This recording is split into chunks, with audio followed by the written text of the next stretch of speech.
मंडळी, सध्या श्रावण महिना सुरू आहे आणि सगळे भक्तजन भगवान शंकराची पूजा अर्चा करण्यामध्ये व्यस्त आहेत.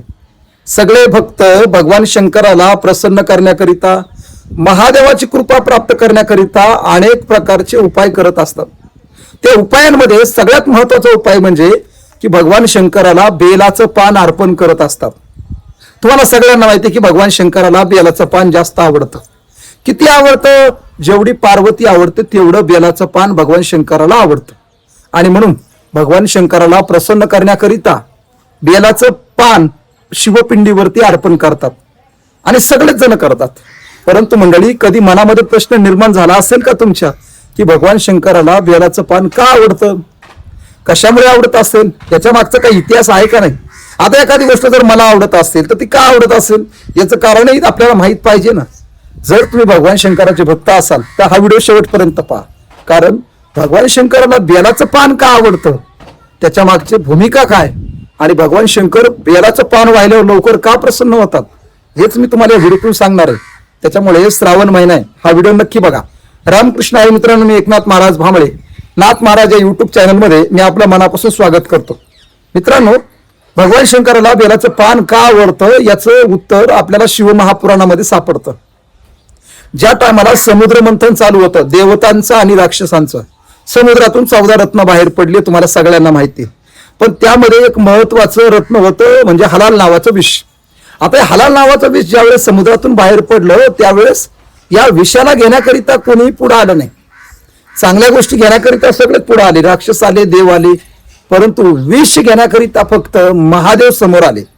मी तुम्हाला अगदी शॉर्टकटमध्ये सांगत आहे.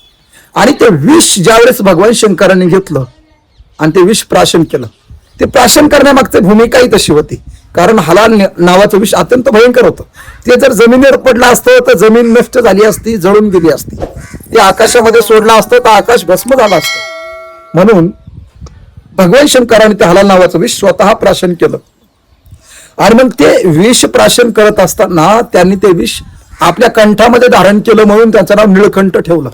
परंतु त्यांना त्या विषाचा दाह सहन होईन गेला, म्हणून भगवान शंकरांनी त्या विषाचा दाह, विषाची आग्नी शांत करण्याकरिता, विषापासून वाचवण्याकरिता अनेक प्रकारचे उपाय केले, नाना प्रकारचे उपाय केले. तुम्हाला सगळ्यांना माहिती आहे. गळ्यामध्ये सर्प धारण केले, डोक्यावरती चंद्र धारण केला, जटा बांधल्या, गंगा आणली, किंवा हातामध्ये त्या ठिकाणी सर्प बांधले, नाना प्रकारचे व्यागांबर बांधलं, भस्म लावला. म्हणजे शरीर त्या ठिकाणी उष्ण, त्या विषाचा दाह कमी करण्याकरिता भगवान शंकरांनी अनेक प्रकारचे उपाय केले. मग भगवान शंकराचे आवडते जे पार्षद होते त्यांनी काय केलं, बेलाचे पान तोडून आणले, बेलाच्या झाडाचे, आणि त्या बेलाच्या झाडाच्या पानानं भगवान शंकराला झाकून टाकलं. आणि झाकून टाकल्यावर भगवान शंकराचा दाह, त्या विषाचा प्रभाव कमी झाला. म्हणजे जिथं सर्पानं काम केलं नाही, जिथं चंद्रानं काम केलं नाही, जिथं कोणीच काम करू शकलं नाही, तिथं त्या बेलाच्या पानाचं काम झालं. आणि बेलाच्या पानाने भगवान शंकराचा दाह शांत झाला, भगवान शंकराचा त्रास कमी झाला. आणि तेव्हापासून भगवान शंकराला बेल वाहण्याची परंपरा सुरू झाली.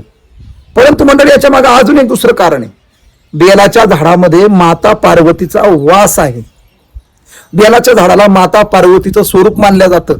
आणि म्हणूनच ते बेलाचं झाडातलं पान जर आपण त्या ठिकाणी भगवान शंकराला अर्पण केलं तर भगवान अत्यंत त्या ठिकाणी आनंदी होतात.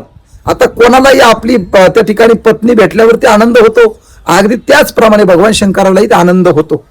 पण बेलाच्या पानाने भगवान शंकराचा दाह कमी झाला आणि तेव्हापासून आवड तुला बेलाच्या पानाची, हे आपल्या सगळ्यांना माहिती आहे. आणि म्हणून मंडळी, भगवान शंकराचा दाह कमी करण्याकरिता आपण बेलाचं पान शिवपिंडीवरती अर्पण करत असतो. म्हणजे एक प्रकारे आपण भगवान शंकराला त्यांच्या दाहापासून मुक्त होण्याकरिता, त्यांना त्रासापासून मुक्त होण्याकरिता मदत करत असतो. आणि आपण त्यांना मदत केली की ते आपल्याला मदत करतात, हा त्याच्या मागचा न्याय आहे.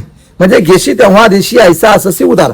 आपण देवाची मदत केली की देव आपली मदत करतो. आणि म्हणून बेलाचं पान अर्पण केलं की भगवान शंकर आपल्या मनातल्या सगळ्या इच्छा पूर्ण करतात, हा त्याच्या मागचा हेतू आहे. म्हणून म्हणजे ही कथा तुम्हाला माहित होती का? आम्हाला कमेंटमध्ये नक्की कळवा. आणि व्हिडिओ आवडला असेल तर चॅनलला सबस्क्राईब नक्की करा.